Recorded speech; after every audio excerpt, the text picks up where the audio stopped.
नमस्कार दोस्तों, मैं आज आप लोगों के लिए लेकर आया हूँ क्लास 10th के संस्कृत का पहला चैप्टर का ऑब्जेक्टिव एंड सब्जेक्टिव क्वेश्चंस, जो कि हिंदी में है। और आप लोगों के लिए देखिए, लगभग बुक में 35 से 40 नंबर का ऑब्जेक्टिव आता है संस्कृत के बुक से, और बाकी सब व्याकरण से आता है। तो बुक से आप लोगों को मैं ऐसा याद करवा दूंगा जो आप लोगों का 35 में से एक भी नहीं छूटेगा, ठीक है। और सब्जेक्टिव आता है 8 क्वेश्चन आता है, 2-2 नंबर का लेसन, जो कि 16 नंबर का होता है। मतलब कि 50 नंबर बुक से 50 से 55 नंबर आप लोगों का फिक्स है। मंगलम पाठ का नाम है मंगलम, चैप्टर 1 और ऑब्जेक्टिव टाइप, ठीक है। आइए हम लोग शुरू करते हैं। देखिए, पहला प्रश्न हमारा कह रहा है कि मंगलम पाठ के रचनाकार कौन है। मंगलम पाठ के रचनाकार कौन है? महर्षि वेदव्यास। मंगलम पाठ के रचनाकार महर्षि वेदव्यास है, ठीक है। अगला कह रहा है कि मंगलम पाठ में कुल कितने मंत्र है। दूसरा प्रश्न हमारा कह रहा है कि मंगलम पाठ में कुल कितने मंत्र है। तो मंगलम पाठ में हमारे 5 मंत्र है, संस्कृत में इसको बोलते हैं पंच, ठीक है।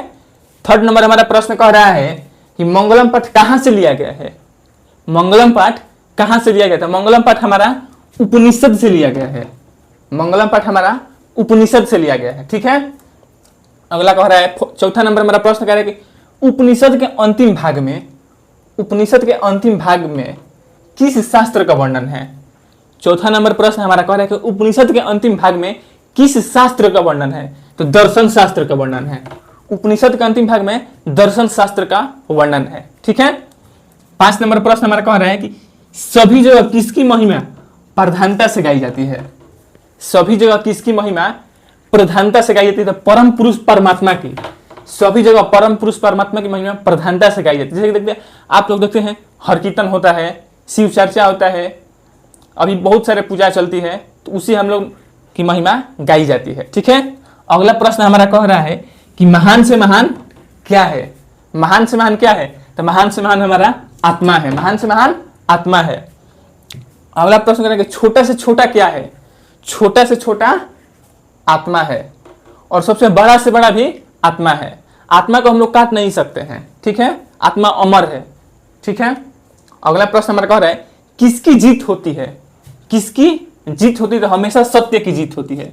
और आप लोगों को एक श्लोक भी होगा चाहे से, सत्य पराजित हो सकता है, मतलब कि सत्य परेशान हो सकता है लेकिन पराजित नहीं हो सकता है। आप लोग ने यह भी सुना होगा। तो हमेशा सत्य की जीत होती है। अगला प्रश्न है, किसकी जीत नहीं होती है। तो असत्य की।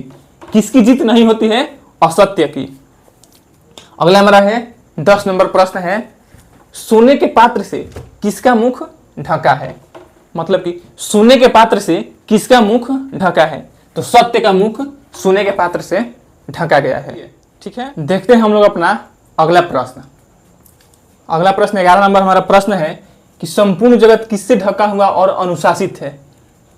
11 नंबर हमारा प्रश्न है कि संपूर्ण जगत किसके द्वारा, किससे, संपूर्ण जगत किससे ढका हुआ और अनुशासित है। तो परम पुरुष परमात्मा से।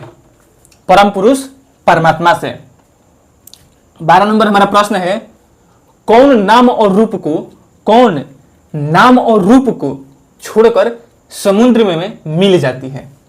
कौन नाम और रूप को छोड़कर समुद्र में मिल जाती है। हमारा होगा नदियां, ठीक है। अगला है हमारा, देवताओं के पास पहुंचने का रास्ता क्या है। सत्य। देवताओं के पास पहुंचने का रास्ता क्या है? सत्य। अगला प्रश्न है हमारा, किसको जानकर हम मृत्यु से छुटकारा पा सकते हैं। तो वेद को। किसको जानकर हम मृत्यु से छुटकारा पा सकते हैं? वेद को। वेद को जानकर हम मृत्यु से छुटकारा पा सकते हैं, ठीक है। अगला हमारा, ध्यान से देखिए, ये जो 5 मंत्र हैं, ये जो हमारे 5 मंत्र उपनिषद से लिए गए हैं, वही यदि पूछे कि ये मंत्र किस उपनिषद से लिए गए हैं, पूछेगा प्रश्न हमारा। तो देखिए, हमने बस शुरुआत वाला लिख दिया है और अंत वाला, बीच का थोड़ा बड़ा है इसलिए इस पर एडजस्ट नहीं हो पाएगा। देख लीजिएगा, बस शुरुआत में देखिएगा, अगर ये रहेगा तो ये ईशावास्य उपनिषद आएगा। देखिए, बस शुरुआत, यहाँ से शुरुआत देखना है, किससे शुरुआत हो रहा है, बस देखकर आप लोगों को टिक लगाना है, ठीक है। देखिए, हिरण्मयन पात्रेण ... दृष्टि से, ये ईशावास्य उपनिषद से लिया गया है। हिरण्मयन पात्रेण देखिएगा, टिक कीजिएगा ईशावास्य उपनिषद। हिरण्मयन पात्रेण ईशावास्य उपनिषद से लिया गया है। ठीक है, 16 नंबर है सत्यमेव जयते। सत्यमेव जयते किस उपनिषद से लिया गया है? तो सत्यमेव जयते डॉट डॉट, तो ये मुंडको उपनिषद से लिया गया है। सत्यमेव जयते देखिएगा, मुंडको उपनिषद टिक कीजिएगा, क्योंकि सत्यमेव जयते वाला जो हमारा मंत्र है वो मुंडको उपनिषद से लिया गया है। अगला है औरो अणियान महत्व महियान। औरो अणियान महत्व, तो ये वाला देखिएगा, अब बस कठोर उपनिषद टिक कीजिएगा। ठीक है, अगला है हमारा यथा नद्य डॉट डॉट दिव्यम। यथा नद्य डॉट डॉट दिव्यम, ये भी मुंडको उपनिषद से लिया गया है। ठीक है, अगला है हमारा वेदा हमेतम पुरुषम। वेदा हमेतम पुरुषम देखिएगा और टिक कीजिएगा श्वेता श्वेतर उपनिषद। वेदा हमेतम पुरुषम देखिएगा और टिक कीजिएगा श्वेता श्वेतर उपनिषद। ठीक है, श्वेता श्वेतर उपनिषद। अगला हमारा है स्वर्णमय पात्र से, स्वर्णमय पात्र से किसका मुख ढका है? स्वर्णमय पात्र से किसका मुख ढका है? सत्य का, सत्य का मुख ढका है। उम्मीद करते हैं कि आप लोगों को ये वीडियो अच्छा लगा होगा। अगर अच्छा लगा है तो प्लीज सब्सक्राइब कर दीजिएगा और लाइक कर दीजिएगा और शेयर भी कर दीजिएगा, अच्छा लगा होगा तो। और नेक्स्ट वीडियो हम लेकर आएंगे आप लोगों को शॉर्ट आंसर, जो 8 प्रश्न पूछता है पूरे बुक से 16 मार्क्स का।